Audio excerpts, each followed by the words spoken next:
তো গজেন্দা কি সেরামিতে রয়ে গেছেন, আদি ও আসল দিব্যি কাকতারুয়ার মতো। কেমন আছেন বলুন তো? আমি মোটেই ভালো নেই। কেন, কি হয়েছে? ওই যে ওই দিন শ্বশুরে মারলাম না, আপনি মারতে বললেন।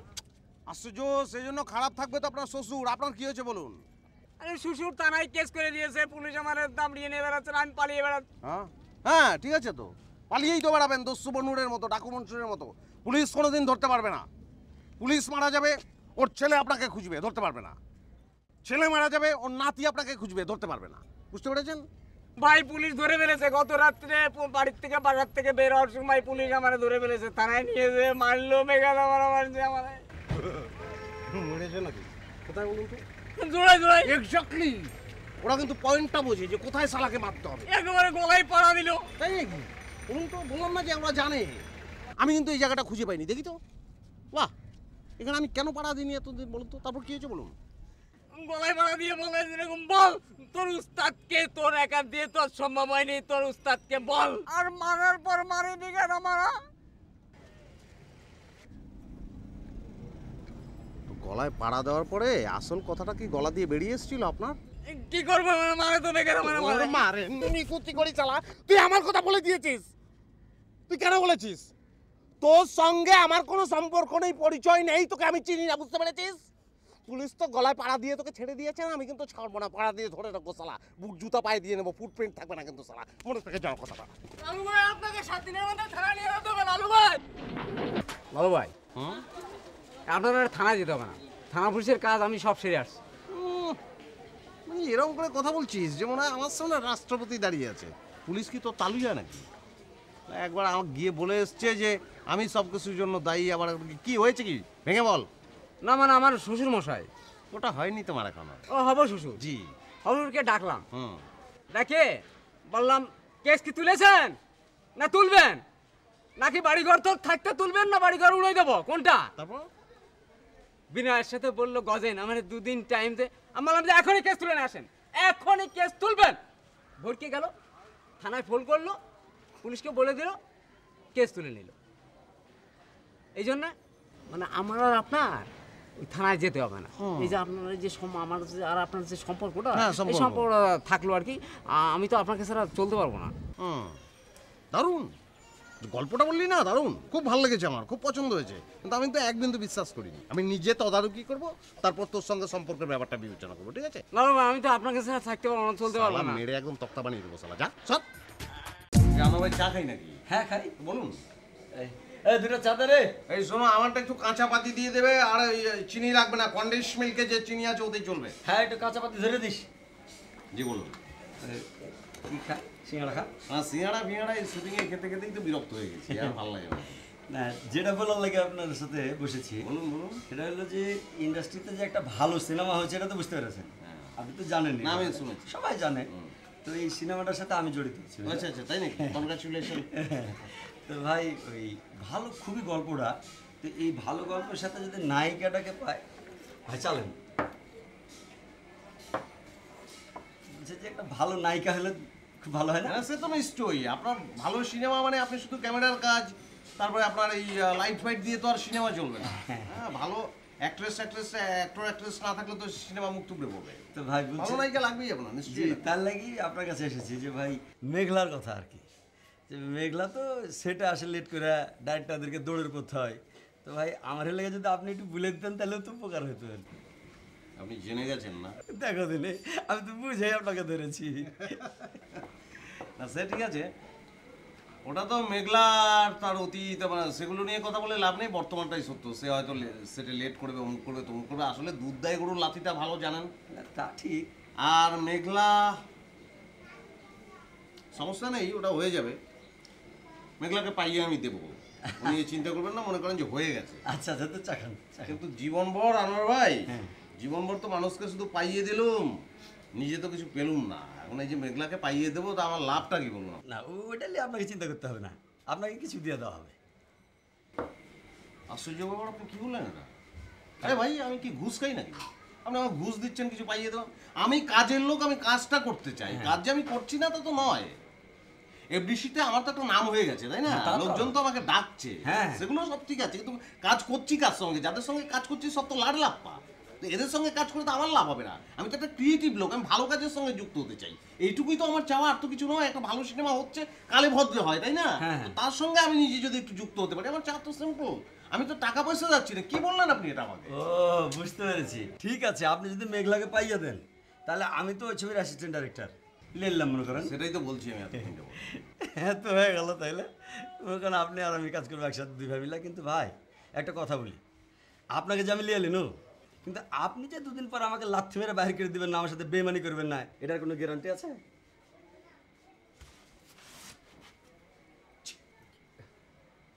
কি বললেন আপনি? আপনি কেমন করে বললেন বলুন তো? শুনেন, এই লালুর রক্তে কিন্তু বেইমানি নেই। আমার রক্তে বেইমানি নেই, আমি বেইমানি কোনোদিন করিনি। বেইমান দেখলে আমার শরীর রিডি করে ওঠে, বমি আসে। বুঝতে পারছেন? বুঝতে পেরেছি ভাই, বুঝতে পেরেছি। মানে ব্যাপার শোনেন, ছোটবেলা থেকে কিন্তু আমি এই লাইনে আছি। আমি যদি উপরে উঠতে চাইতাম, বেইমানি যদি করতাম, তাহলে অনেক আগে উপরে উঠে যেতাম। আপনার সঙ্গে কিন্তু এখানে এই 3 টাকার হোটেলে বসে সিঙ্গারা আর চা খেতাম না, সেরাটনে বসতাম। বুঝতে পেরেছেন? না, বুঝতে পেরেছি ভাই, বুঝতে পেরেছি। না, আমি না, শুনুন আপনি আমার কথা। এরকম মানসিকতা থাকলে তো চলবে না। সিনেমাটা যে সামনে লিড করবে, কারা করবে? We lead. আমরা উই, হ্যাঁ আমরা, তাই নয় কি? হ্যাঁ। আমরা লিড করব। এই যে এখন মেঘলার পেছনে আমাদের ঘুরতে হচ্ছে, তাই তো? সেটা কিন্তু একসময় থাকবে না, পৃথিবীটা কিন্তু গোল। ওরকম কত মেঘলা আপনার আমার পেছনে ঘুরবে। তা তো কারণ আমরা তো ভালোর সঙ্গে আছি, আমরা তো ভালো করতে চাচ্ছি, আমরা ভালো করব। সেই জায়গা থেকে আমরা বলছি যে কাজটা একসঙ্গে করি। ভাই ব্যাপারটা হলো কি জানেন, আপনি যে ভালো লোক এটা তো আমি আগে থেকেই জানি তো আপনার কাছে এসেছি একটু টোকা দিন আর কি, বুঝলেন না গো?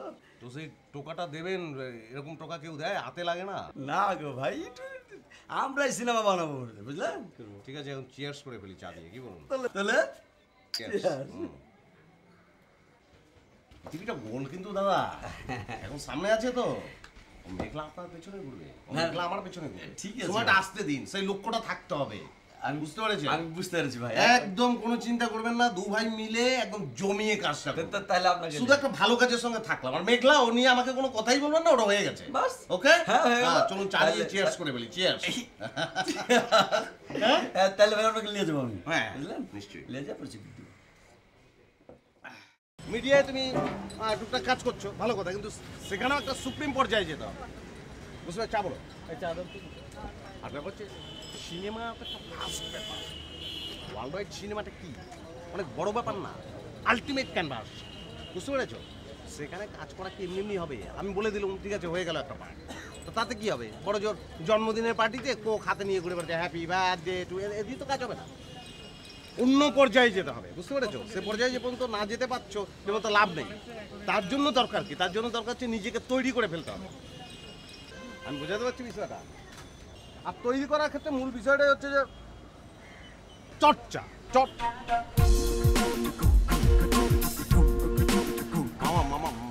মামা কি বললো জানো তো? কোন মামা? সাগর মামা বললেন যে আমার কাছে এসব ছোটোখাটো বিষয় নিয়ে আসবে না। আমার খুব খারাপ লাগলো, যে কী ব্যাপার এরকম করে কথা বলছে কেন? বললাম ঠিক আছে, তোমার কাছে যেহেতু কোনো ব্যাপার নিয়ে আসাই যাবে না, তো ঠিক আছে, রিলেশনশিপের কোনো দরকার নেই, সব বন্ধ করে দিলাম। আমি 6 মাস যাবত কিন্তু যাই না। বুঝতে পারছো না? ডিআইজি মামা, ডিআইজি, ওই যে পুলিশের আমাদের শান্তনু আছে না, ওর বড় ভাই অতনু, তো ওর পোস্টিং হয়েছিল আবার ওই যে খাগড়াছড়ি, তো সেটা ঠেকানোর জন্যই আমি গিয়েছিলাম। মামা বললো যে ছোটোখাটো বিষয় আমার কাছে একদম আসবে না, ওই নিয়েই ঝামেলা। মিনিমাম ওসি বা এসপি এদের ক্ষেত্রে আসবে। বুঝতে পেরেছো? তা আমি আমার ভালো লাগেনি বিষয়টি আর কি, তাই নিয়ে দ্বন্দ্ব। তা আজকে আবার ফোন করেছে, বললো যে আয় একসঙ্গে খাওয়া দাওয়া করবো। আমি ভাবছি যে যাবো কিনা। খুচরো আছে? হ্যালো মারাচ্ছিস শালা? এই গজা, এই শালা, এই পুলিশ কেন আমার চতুর্দিকে পুলিশ কেন? আমি ডান দিকে পুলিশ, বাম দিকে পুলিশ, চতুর্দিকে পুলিশ লেলিয়ে দিয়েছো শালা। হ্যাঁ, তুমি মনে করছো আমি ছেড়ে দেবো? শালা মেরে একদম কাকতারুয়া বানিয়ে দেবো শালা। হ্যাঁ, আমার চতুর্দিকে পুলিশ, আমি আতঙ্কে আছি। আমার শোন গজা, আমাকে যদি একবার ধরে নিয়ে যায় পুলিশ, আমি কিন্তু তোকে ছাড়বো না। আমি কিন্তু তোকে চিনি, তোর বাপ চিনি, তোর 14 গোষ্ঠী চিনি, তোর বাসা চিনি। আমি কিন্তু যা তা বলে দেবো, বানিয়ে বলবো শালা। তুই জানিস আমার বানানোর ক্ষমতা। হ্যাঁ, গল্প আমি বানিয়ে বলেছি। আমি তো বলবো জোর শ্বশুরকে মারার জন্য আমার কাছে এসছে, পিস্তল নিয়ে এসছে, আমি ভয় পেয়েছি, আমি যেতে চাইনি।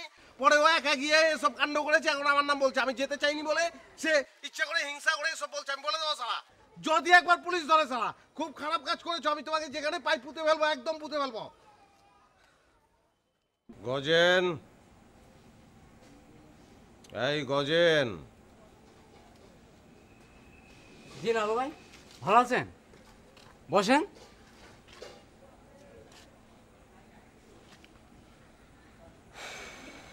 পুলিশ আমাকে খুঁজছে কেন? আমি আমার ডান দিকে তাকাচ্ছি পুলিশ, বাম দিকে তাকাচ্ছি পুলিশ, আমার চতুর্দিকে পুলিশ। কেন এটা হচ্ছে কেন? আমি অপরাধটা কি করেছি? আমার জীবনটা অতিষ্ঠ হয়ে যাচ্ছে না? যাচ্ছে তো? এরা হলে তো চলবে না। এখন কি করতে হবে? ওই মামলাটা তোলার ব্যবস্থা করতে হবে। আপনি বুঝতে পারছেন না আমার কথাটা? আপনার শ্বশুরকে যে আপনি আমার নির্দেশে মেরেছিলেন, দাঁত ফেলে দিয়েছিলেন, তারপর উনি মামলা করলেন না, আর পুলিশ আপনাকে বলল আমাকে নিয়ে যেতে। হ্যাঁ, আপনি পুলিশকে বলেছিলেন না আমার নির্দেশে করেছেন, তারপর আমাকে নিয়ে যেতে বললো না? এখন আমি তো যাব না। কেন যাব না বলুন তো? কারণ বিপদ আমি একদম ভালোবাসি না, আমার যাওয়া সম্ভব না। বুঝতে পেরেছেন? মামলাটা তোলার ব্যবস্থা করতে হবে আপনাকে। আর যদি না করেন তাহলে কি করবো জানেন তো? আমি কি সেটা আপনি জানেন না? বুঝতে পারছেন কি করব? আমি আপনার শ্বশুরমশাইকে নিয়ে ওসি সাহেবের কাছে যাব। বুঝতে পেরেছেন? আমি সাক্ষী হয়ে যাব। আমি বলবো যে আমাকে বলে এসেছিল যে মার্ডার করতে যাচ্ছি। হ্যাঁ, কি হবে ব্যাপারটা তখন বলুন তো? ফাঁসি, যাবজ্জীবন। এখন নিজের জানটা বাঁচানোর জন্য আপনি মামলাটা তোলার ব্যবস্থা করবেন কিনা সেটা আপনি ভেবে দেখুন, আমার আর কিছু বলার নেই। কেমন? চলুন।